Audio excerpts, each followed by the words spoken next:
una especie de viaje atemporal donde la fantasía y la magia son muy importantes. Y hay quien aboga por defender la fantasía y la magia en el niño como un tesoro único, como un tesoro que va a guiar nuestra vida luminosa u oscura. Y hemos hablado mucho de los niños y su aparente don. Vamos a conocer un testimonio de verdad que me puso los pelos de punta. Tenemos a una profesora, a pesar de su evidente juventud, Alba Fons, lleva 11 años de profesora, en áreas además muy especializadas, ayudando a los niños. Te agradezco muchísimo que estés en esta mesa. Gracias. Que inaugures la mesa de la temporada 12, ni más ni menos. Pero estamos entre amigos, yo quiero que te metas en situación, porque tengo aquí el mail que recibimos hace ya un tiempo, empezado el verano, y les confesaré que a veces pasa eso, ¿no? Recibimos muchos mails porque ustedes son magníficos y nos cuentan miles de cosas. No podemos, evidentemente, a veces desarrollar todas, pero hay algunos testimonios escritos que ¡bum! ¿Qué ha pasado aquí? Pues era un caso de una profesora que se llamaba Alba y en un pueblo de Valencia, ella, trabajando sobre el mundo de los niños, se encontró con la niña más especial. Lo contaba de tal forma, lo tengo aquí, que dije, Alba, si es posible, tiene que estar aquí. Y está.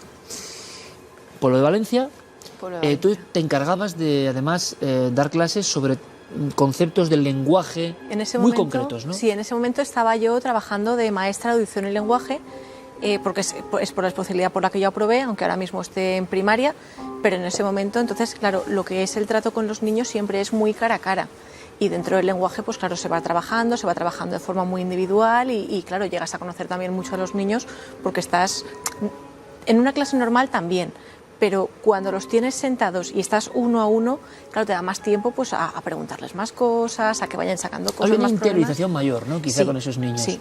Y tú has visto cientos de niños. ¿Has trabajado con ellos? Muchísimos. Pero En 11 años. Me dices que en 11 años hay una cara que no se te olvida nunca. Nunca. ¿Por qué? Cuéntanos la historia de esa cara. Pues yo cuando llegué a ese colegio estaba itinerante entre dos centros de dos pueblos. Entonces cuando llegas tienes que mirarte todos los expedientes, tienes que ponerte al día y en ese momento me dicen tienes que coger también esta niña, pero ya verás que esta niña es un poco rara. Estaba en 5 años, yo digo, iré a hablar con la tutora, voy a hablar con la tutora y me dice, ¿te la vas a llevar? Y dice, muy bien, dice, ya verás, es un poco rara. 2 veces la niña es rara. Pues bueno, digo, pues ya me la llevaré, digo, mira, a ver cuándo os cuadra, y digo, nada, fenomenal. A la hora del patio, en esa hora los de infantil estaban todavía en el patio, entonces yo salgo a por la niña. Hablo con la niña y le digo, oye, mira, que nos vamos ahora, ¿te vienes? ¿Que te acuerdas que te he dicho antes? Sí, sí, fenomenal. Cojo a la niña y cuando yo la cojo, voy a empezar a caminar y veo que la niña no camina. Digo, a ver si es que no entiende que es que se tiene que venir conmigo. Claro, vuelvo a coger, conforme ya vamos a coger la puerta, oigo que grita al lado mío, que dice, ¡ay, para, Alex, me haces daño! Claro, en ese momento yo me giro y sí, había niños jugando en el patio, pero no el tiempo que yo tardo en girarme, los niños no podían haber desaparecido. O sea, es que no hay posibilidad. Si dijeses, hay un niño al lado, digo, bueno, que no había nadie. Pues miro, sí, niños jugando por el resto del patio, pero nadie por allí cerca.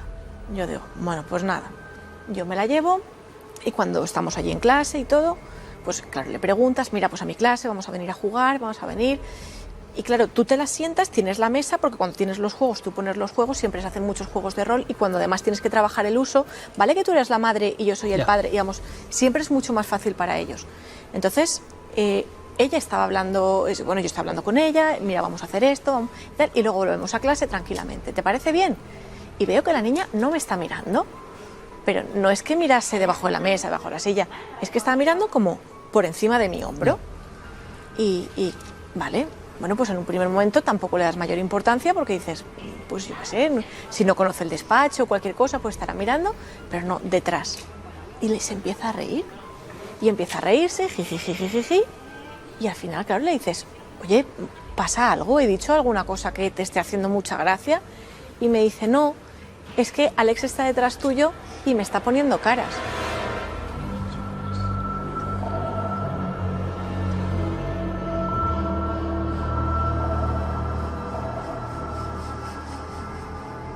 Claro, en ese momento yo me giré, a ver, tenía una pared, no tenía una ventana, no podía ver nadie detrás, pero bueno, yo me giré un poco por en plan de decir, me llego a encontrar algo, creo que muero directamente porque el susto, pero claro, me giré, no había nadie, pero la otra pues se seguía riendo y cada vez que yo iba por ella, cada vez que estábamos, si hacías un juego simbólico de ahora vamos a hacer, cambiamos de situación, ahora este muñeco entra en un sitio y no hay muñeco para Alex, y era como, bueno, pues mira, ponemos... Tú te empiezas, imagino, a pesar de tu experiencia, lo que acabas de contar de Alex está poniéndome caras, yo creo que mucha gente no, público, ha dado un respingo porque toca...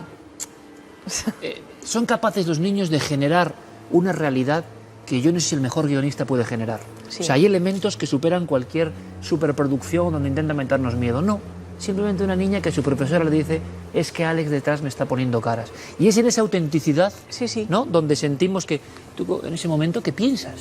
Claro, en ese momento tú llegas y dices, Alex antes era el que le había hecho daño, el que le había tirado del pelo en el patio, que no lo habíamos visto, pero claro, te giras en plan de decir, a ver si es que a lo mejor Alex es el muñeco que está encima de la estantería. O sea, empiezas a pensar en cualquier cosa que llegas y dices, pero claro, era como muy consistente, siempre era Alex.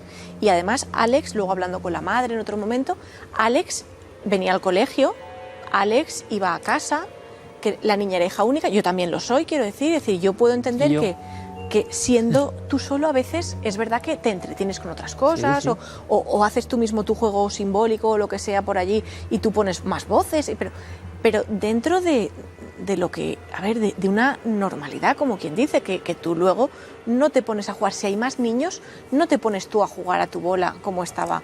Entonces, claro, digo, ya hubo una serie de cosas que claro que Tú pensaste enseguida, imagino, en el arquetipo de niño con amigo invisible, ¿no? Claro, y luego te lo pusiste primero. a investigar. Pero cuenta, ¿qué sigue pasando? Entonces, claro, decir, lo primero es eso. Siempre era como cada día que venía era como una cosa nueva. Vamos a hacer un puzzle. A lo mejor estabas con el puzzle. ¿Te gusta este puzzle de las princesas? Sí, es muy bonito. Y a lo mejor miraba y de momento te decía, dice Alex que quiere que cambiemos de juego. Y era como en plan de decir, pero si es que a ti este puzzle te gusta, sí, pero a Alex no. Ya yo empecé a investigar eso en plan de decir, ¿a partir de qué edad deja de ser normal el amigo invisible? O sea, Alba, tú pasas de profesora a investigadora. Hay un caso que está claro que se diferencia de todo lo que has tenido y vivido, incluso con fantasías de niños, Sí. y te pones a indagar y yo te pregunto a ti, Sí. ¿y qué descubriste? O sea, esto del amigo invisible, que de momento parece que es como lo que estamos viviendo, ¿no?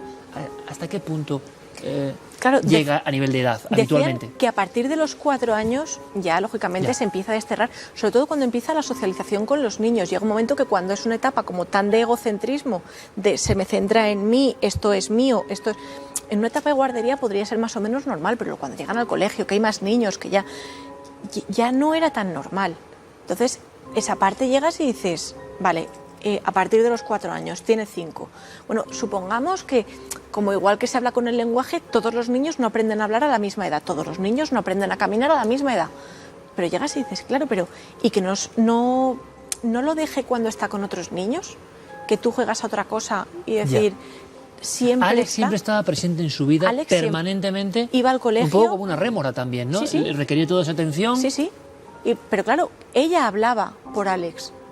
Y ya te digo, hubo un día que trajo amigos, que dijo ella, y ella venía con la camiseta así como doblada. Y entonces, claro, conforme entré en clase con la camiseta doblada, le digo, ¿qué llevas ahí? No, pues había traído piedras del patio o alguna cosa. Y entonces empieza a coger así y a poner como si fuesen huevos, lógicamente no tenía nada en la mano, y los empieza a poner encima de la mesa. Y yo en ese momento le digo, ¿esto qué es? Claro, vale, no hay nada, pero tú dices, ¿esto qué es? Y dice, nada, es que como Alex se aburre a veces con tus clases, ha decidido traer amigos. Yo los volví a coger, los cogí yo en mi camiseta, hice lo mismo que había hecho ella, pero a la inversa, y les dije, chicos, no os podéis quedar aquí. Digo, me tenéis que esperar en el banco de fuera, digo, porque este despacho es muy pequeño y aquí ya somos muchos. Alex, si quieres, se queda, pero no puede traer amigos.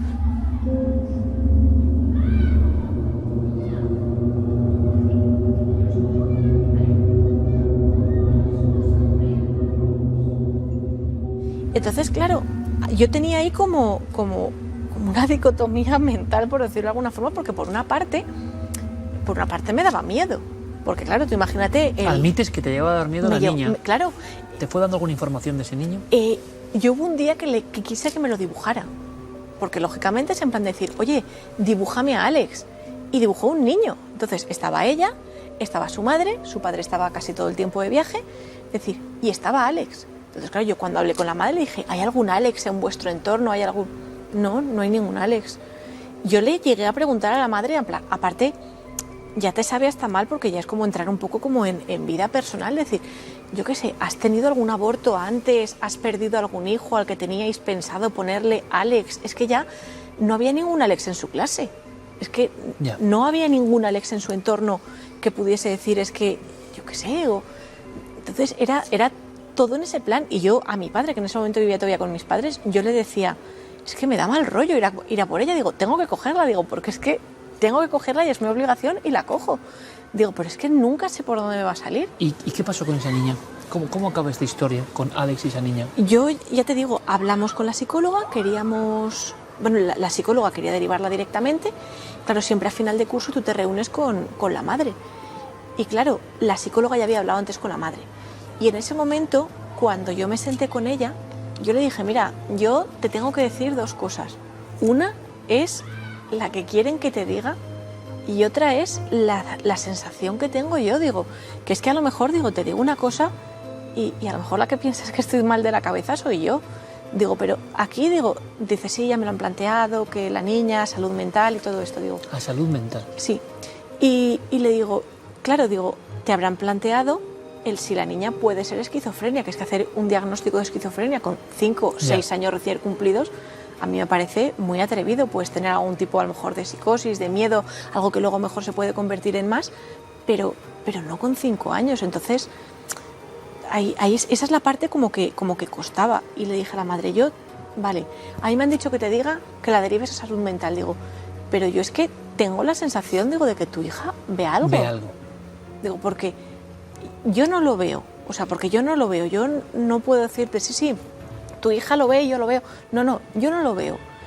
Pero hay tantas cosas que no vemos, que no sabemos si es o no es, que claro que yo no quería que la derivasen en plan de decir, vale, te vas ahí, estás mal de la cabeza. ¿Tuviste un poco de lástima? ¿Te dio pena que esa niña derivara hacia lo que el sistema otorga a aquellos que ven? No me parecía que estuviese en esa parte. Y conforme han ido pasando los años, que he tenido más casos y vas conociendo muchos más niños... Y ninguno tiene nada que ver. Por mucho que haya amigo invisible, no. Había algo en esa niña que te hizo pensar por vez primera, después de tantos años trabajando, que esa niña veía algo, estaba viendo algo. Sí, a mí además me cambió la forma de pensar. O sea, ¿Esa niña? Esa niña.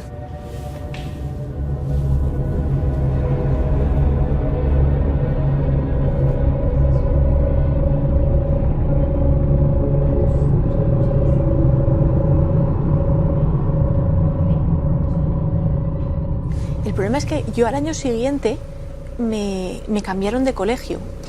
Claro, como cuando apruebas la oposición, el primer año estás funcionario en prácticas, estuve en un centro, el segundo año que me dieron la provisional estaba en un sitio y luego pides. Entonces a mí ya me mandaron a otro colegio y yo perdí la pista. El sistema, digamos, que te encontraste, a pesar de tu investigación, tenía claro que eso tenía que ser un amigo invisible, una fantasía concreta y que había que ir a la salud mental. Sí.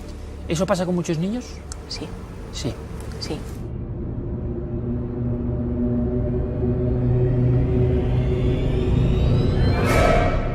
¿Tú crees, en tu bagaje como profesora, que esa niña realmente podía estar en el umbral de ver algo?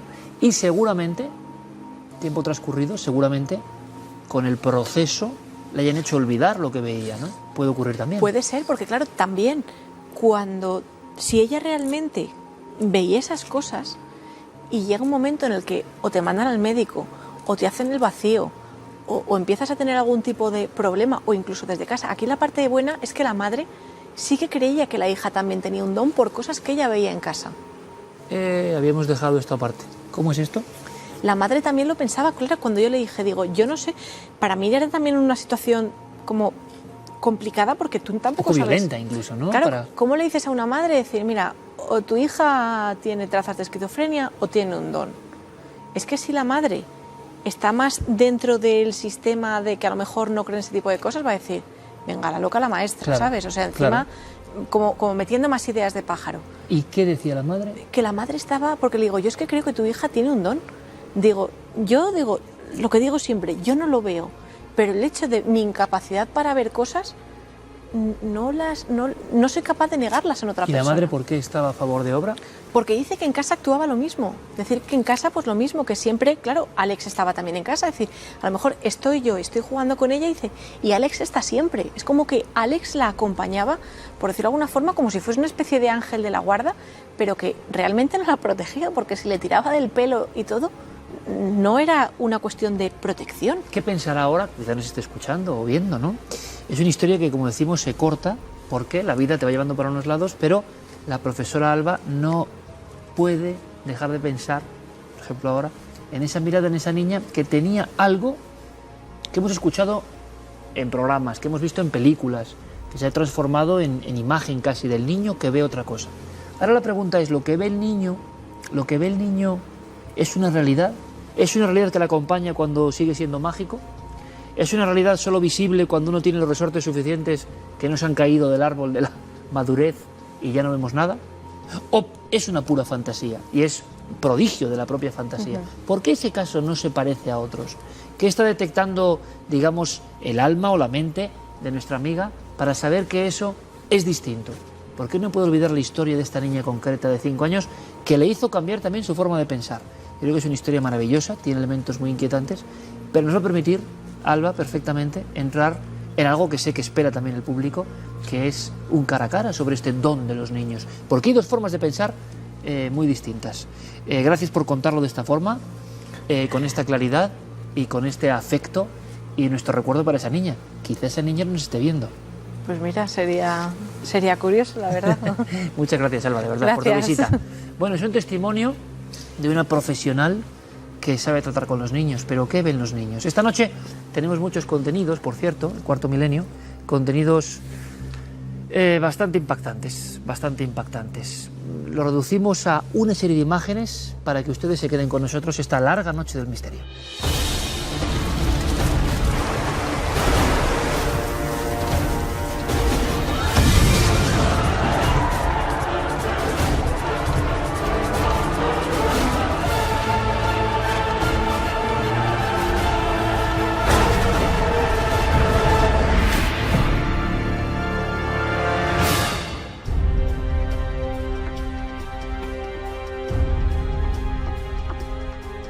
Bueno, pues vamos con el cara a cara, el don de los niños. Este caso en concreto, porque es como uno que podría simbolizar a tantos, pero que según la maestra, la profesora, la especialista en este caso en la audición y lenguaje, tuvo algo que le hizo cambiar, que le hizo abrir su perspectiva y pensar que a lo mejor esa niña, como en la famosa película de Sexto Sentido, veía algo más. Y que desde luego las formas de fluir del sistema iban a hacer todo lo posible por que ella creyese que no veía, que era una enfermedad mental.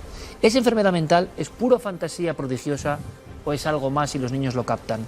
Cara a cara, clásico, pero creo que apasionante. Maestro Enrique de Vicente, bienvenido. Muy buenas noches. A la temporada 12, ni más ni menos, parece mentira.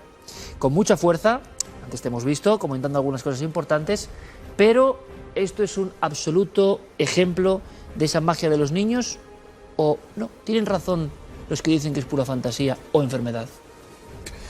Es que depende de qué lado del río lo veas, desde aquel o desde este. Hay un punto intermedio y es, los niños tienen abiertos unos canales de percepción psíquica, ven otras cosas que no vemos habitualmente y eso, según numerosos estudios, experimentos, etcétera, en torno a los 7 años, que hay una serie de cambios fisiológicos, tiende a cerrarse. Ahora, ante un mismo tipo de experiencias, digamos de visiones o percepciones no sensoriales, hay niños que reaccionan con un miedo enorme y una gran mayoría que reaccionan como algo normal. Lo que ocurre es que en la medida en la que los padres, el medio ambiente, primero rechazan eso, se ríen o les castigan por ello, porque hay muchos casos, tienden a reprimirlo y desde luego, en torno a los 7 años, con la escolarización o antes, también para ser aceptados socialmente. porque otros niños se ríen de eso, para ser normales. Para ser normales. José Manuel Nieves, otra pata fundamental en este programa y en los cara a cara. Bienvenido, compañero. ¿Qué tal? Gracias por estar con nosotros en esta 12ª temporada, que se dice pronto, contando muchas cosas y metiéndonos en la mente del niño, que imagino que para ti, hablemos de este caso en concreto, lo que hemos escuchado, para ti es un caso, imagino, digo yo, prototípico de fantasía exacerbada de los niños, de mágica fantasía. Yo creo que sí, pero por desgracia he estado escuchando muy atentamente a Alba, a la maestra, y me faltan cosas. Me faltan cosas que además son las definitivas para intentar averiguar qué es lo que había ahí, ¿no? Es verdad lo que dice Enrique, yo creo que es un poquito antes de los 7 años, es hacia los 5 años. Sí. Más o menos a los 5 años hay un proceso en la mente de los niños en los que empiezan a distinguir entre lo que está fuera, es decir, la realidad tangible, y lo que es su propia imaginación. Hasta ese momento no son capaces de distinguir entre lo que se imaginan y lo que ven tangible. El cerebro de un niño es un volcán, no tiene experiencia, está vacío, digámoslo así, y entonces se va llenando de experiencias que poco a poco, y cuando llegamos a esa edad, el desarrollo es suficiente para que esta distinción entre lo de dentro y lo de fuera suceda. Resulta que este niño concreto, el que veía a Alex, estaba justamente en la edad de los 5 años, es decir, entraba dentro de lo normal para los niños que tienen todavía esa percepción de lo interior como si fuera una cosa real. Es distinto en cuanto, por lo que decía la profesora, es distinto por la permanencia y la persistencia. También es verdad, pero ahí es donde me falta el dato porque, claro, hay una cosa fundamental que es que deciden entre los psicólogos y algunos profesores someterla a un examen psiquiátrico. Y no sabemos qué pasó, no sabemos los resultados. Se cortó la historia, es verdad. Claro, entonces yo necesitaría ver que digan efectivamente. Porque no descartas que realmente pudiese haber una evidentemente, o sea, o... hay muchas, igual que hay enfermedades físicas, también hay enfermedades mentales. Hay enfermedades donde uno ve a un niño permanentemente, durante todo un año, permanentemente. No, pero es que ahí tienes que juntarlo. Estamos hablando de una enfermedad mental en un niño de muy corta edad, en un niño en el que ese proceso de diferenciación, o sea, si una esquizofrenia en un adulto ya no te permite distinguir la realidad de lo que no es real, de lo que tú te estás imaginando, imagínate en un niño pequeño en el que todos los niños de esa edad ya tienden a eso. Es decir, si además está acentuado por un problema médico, por un problema clínico, pues ahí tenemos esa persistencia y esa exageración del caso. Entonces no lo podemos decir simplemente porque no sabemos qué pasó después. Sabemos que se sometió a un tratamiento, que se iba a someter a un tratamiento, pero ahí Alba, la profesora, le pierde la pista y no sabemos qué pasó. La pregunta es si puede haber casos reales y el sistema impide que haya casos reales, también podríamos decirlo, porque en opinión de Enrique, poner un nombre, Alex, ¿qué sería Alex? Algo que percibe ese niño y a lo que le pone un nombre. Pero la cuestión es que hay miles de casos estudiados que están en esa misma línea y hay toda una gama de casos en los que ha habido una corroboración de que lo que el niño ve se corresponde con algo real. Te cuento, por ejemplo, multitud de casos.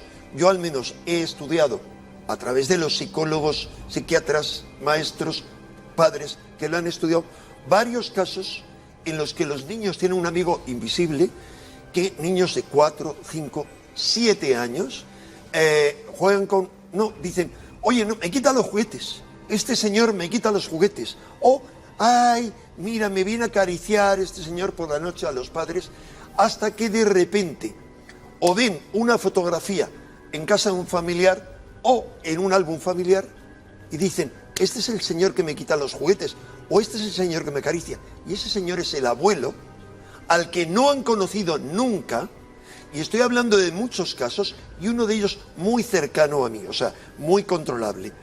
Esos casos no tienen explicación. Como multitud de otros, por ejemplo, perdón, me permito añadir algo más, decía Nieves, 5 años, el profesor Roberto Spinelli, un gran psicólogo que ha trabajado, un especialista en un área de la psicología en Gran Bretaña, ha hecho multitud de experimentos en los que ha comprobado que los niños menores de 7 años obtenían muchos mejores resultados en test de percepción extrasensorial que los adultos o gente de más edad. Tienen una potencia especial para Totalmente. captarlo. Es decir, no hay imaginación, tienen esa capacidad. Bueno, vamos a ver. Eso, en fin, aquí estamos ya un poco como siempre, que una cosa son los deseos y otra cosa son las realidades. Entonces, las realidades y lo que estudia la ciencia, es verdad y eso es cierto. Estamos empezando a conocer los procesos profundos de funcionamiento del cerebro, no los conocemos todos, pero aceptar que ese Alex sea una realidad, es decir, que efectivamente haya ahí un niño o es el fantasma del abuelo, o el espectro, la aparición, la presencia, llámalo como no quieras. En ese caso. Llámalo, bueno, sí, llámalo como quieras, supone aceptar todo ese mundo paralelo del cual no hay prueba ninguna de su existencia, y eso es una cuestión de creencias de cada uno. Es decir, yo no me voy a meter con quien crea todo esto, pero no existe. Faltaría más. No existen, por supuesto, porque entonces me metería con todas las religiones, ¿no? Te meterías con una mayoría de los seguidores de este programa, bueno, vale, da igual, a los que tú, afortunadamente, has venido suave. Como todos los reduccionistas, es que después del verano ya lleváis vuestra Inquisición hasta donde podéis. Y eso ¿no me ha dejado acabar? No, pero simplemente quería decir, José Manuel, esa forma de actuar, según Enrique, es la que hace que el niño que quizá esté viendo algo sea reducido a la nada por parte del sistema, por parte del análisis médico, por parte de su familia, y en muchas ocasiones no de la familia, sino cuando van al colegio. Casos que yo he seguido, o sea, hasta el extremo. Enrique, rotundamente no. Ahí estás tú. Tú ya no eres un niño, ¿no? Y has conservado todo eso. He conservado y mucho yo más. y multitud de otra gente. Bueno, Perdona, entonces... multitud de otra gente. Mira, voy a referirme a un caso concreto, no puedo decir quién es. Alguien que en este momento ocupa un cargo profesional de un altísimo nivel, Me hablaba de sus experiencias, no ya solo con su hija, sino de sus propias experiencias. Vamos a ver. Y me dijo, además, y le dices a Nieves de mi parte, que como se caliente tanto con este tema, acabará derretido. Me dijo, o sea, a ver, chiste. vamos a ver. Si todo el mundo sabe de qué vas, Nieve, que caballo viejo como tú no aprende trote nuevo, nunca. Nunca. Vamos a ver. Me dejas contéstame tú a unas preguntas, ¿no? Entonces, según tú, todos los niños tienen esa posibilidad teórica, o un buen número de ellos, un X número. Un porcentaje. Un porcentaje. Sí. Y ese porcentaje, una parte de ese porcentaje buena, está reprimida por la sociedad, la educación, los padres, la familia, los amigos. A nivel planetario, sí. Es que hay que tener en cuenta que se dan casos, por ejemplo, en Turquía. En Turquía, casos de niños Enrique, ¿me vas a dejar terminar algo? Les meten jabón en la boca para que no hablen. Enrique, es verdad que venía tranquilo, pero me lo vas a quitar, la tranquilidad. Sigue, José. A ver, habrá otro porcentaje de niños que no han sido reprimidos o que la represión no ha sido suficiente como para taparle todo eso, ¿verdad? Esos niños crecen, se convierten en adultos. ¿Qué pasa con ellos? ¿Son todos videntes? ¿Son todos visionarios? A los 7 años, ¿Dónde están esos niños? Te respondo. ¿Dónde están esos? Perdona, acabo la pregunta. ¿Dónde están esos niños que no han sido reprimidos o que la represión no ha sido suficiente? ¿En qué se han convertido? Te respondo. ¿Se los ha cortado solo? ¿Gente que tiene un don también? Sí. En muchísimas cosas. ¿Qué son? Primero, hay La Patrulla X, algunos, Iker, que cuando, en un momento, digamos, ya cuando son adultos, retoman ese don. Una ínfima minoría, ¿les queda algo por ahí? ínfima minoría, se dedican, profesionalmente o no, a ejercer eso. ¿Y por qué crees que son tan pocos? Un buen porcentaje de ellos aplican eso en sus profesiones. Por ejemplo, este profesional, no voy a dar pistas, pero otros profesionales lo han reconocido. Grandes profesionales, por ejemplo, el fundador de la cadena Hilton, el fundador de las Rancheros, de que cuando ellos eran en niños, su infancia tenían esa experiencia y que eso lo han aplicado a los negocios. Vamos a ver. Como una intuición o sexto sentido. Vamos a ver. Todos los niños, todos y cada uno de los niños que existen, han existido y existirán, tienen un don, que es el don de ser niño. El don de ser niño significa que están sometidos, sobre todo en los primerísimos años de sus vidas, a un desarrollo tal... Cerebral. Y sobre todo cerebral, claro, a un desarrollo tal que es la única etapa de la vida en el que el cerebro multiplica varias veces su tamaño, se produce la mielinización de las neuronas, que es lo que permite que empiece a haber sinapsis, conexiones entre neuronas que al principio son unas cuantas, luego unos cuantos millones, luego unos cuantos cientos de millones. Sabemos, José Manuel, que a los 7 años llega lo que llaman poda sináptica, que Claro, hay que va parar. reduciendo. O sea, eso. si Hay no- que parar, dices Si tú. nuestro cerebro siguiera funcionando a ese ritmo, se habría quemado. Bien, pero la pregunta, José Manuel, sería... Y con esa capacidad de antena Quiero parabólica decir- de cerebro a quiero tope, decir- ¿no será que se ven cosas, Es pregunto, decir, que luego ya no vemos? Claro, luego están las condiciones mentales, quiero decir, hereditarias, el medio ambiente, el entorno. Pues imagínate, pues un niño Ya. que crezca en un ambiente de brujería, por decirlo así, pues no va a ser igual que uno que crezca en ambiente de matemáticos. No es lo mismo. Eso influye, sobre todo a partir de esa edad. Entonces, esa máquina tan maravillosa que es el cerebro, que se pone a funcionar vacía, limpia, ¡bum!, empieza a absorber, empieza a establecer conexiones. Todo lo que somos en el resto de toda nuestra vida, aunque vivamos 100 años, se ha fraguado en esos 5 primeros años.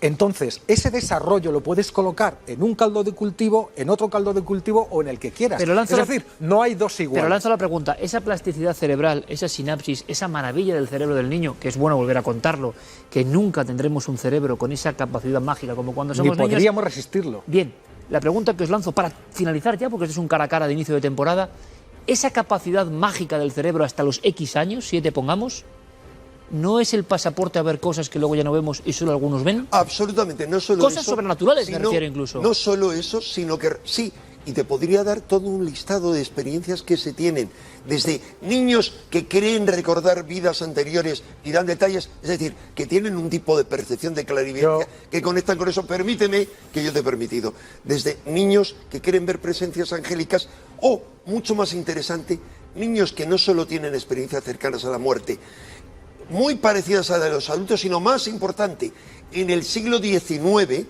el médico Sir William Barrett, que escribió un libro, y otros investigadores, varios libros, sobre visiones en el lecho de muerte, comprobaron, porque su mujer era enfermera, hizo un estudio muy detallado y comprobó que había multitud de casos de niños que describían cómo en el lecho de muerte, antes de morir, venían a ayudarles, a decirles, a darle la bienvenida, personas que conocían y decían, fulano, e ignoraban que muchas de esas personas habían muerto mientras que ellos estaban en el hospital. ¿Cómo se explica eso? Hay algo más que ha dicho Nieves. Ha hecho referencia, por ejemplo, al genio matemático.